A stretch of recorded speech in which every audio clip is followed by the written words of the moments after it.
मंत्रिमंडळ बैठकीत world cup जिंकलेल्या महिला खेळाडूंच्या अभिनंदनाचा प्रस्ताव मांडला। महाराष्ट्रातील स्मृती मंधना, जेमिमा रॉड्रिग्स, राधा यादवचा राज्य सरकार सत्कार करणार। राज्य निवडणूक आयोगाची आज दुपारी 4 वाजता पत्रकार परिषद। स्थानिक स्वराज्य संस्थांच्या निवडणुकांच्या घोषणेची शक्यता। निवडणुकीचं बुलबुल वाजलं तर आजच आचारसंहिता लागू होणार।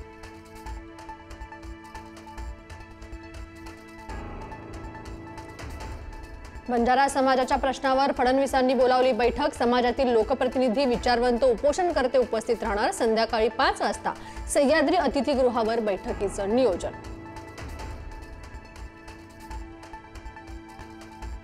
त्रिभाषा समितीचे अध्यक्ष नरेंद्र जाधवांनी घेतली राज ठाकरेंची भेट। शिवतीर्थावर दोघांमध्ये चर्चा। मनसेच्या हिंदी सक्तीविरोधानंतर समितीची नेमणूक।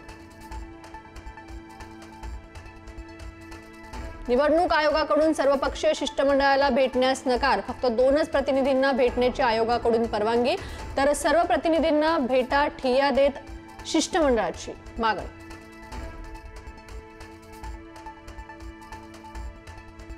उद्धव ठाकरेंची असीम सरोदे यांच्याशी बातचीत। आम्ही सगळे तुमच्या सोबत। सनद निलंबित झाल्यानंतर ठाकरेंकडून सरोदेंना पाठबळ।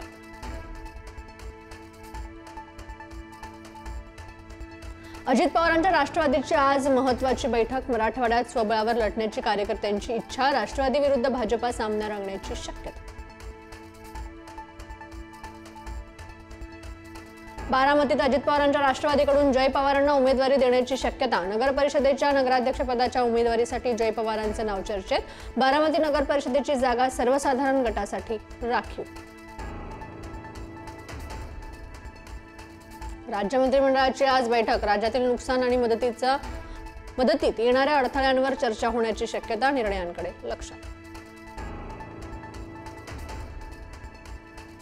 मंचरमध्ये एका बिबट्याला पकडण्यात यश। बिबट्याच्या हल्ल्यात चिमुकल्याचा मृत्यू झाल्यानंतर सुरू होतं आंदोलन। वन विभागाने लावले होते 11 पिंजरे।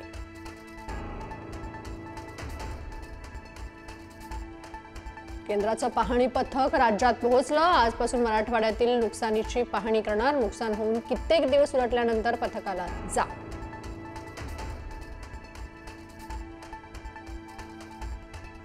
FRP थकवल्यास साखर कारखान्यांचा परवाना रद्द करणार। साखर आयुक्तांचा कारखान्यांना इशारा। राज्यातील 7 कारखान्यांनी थकवली FRP।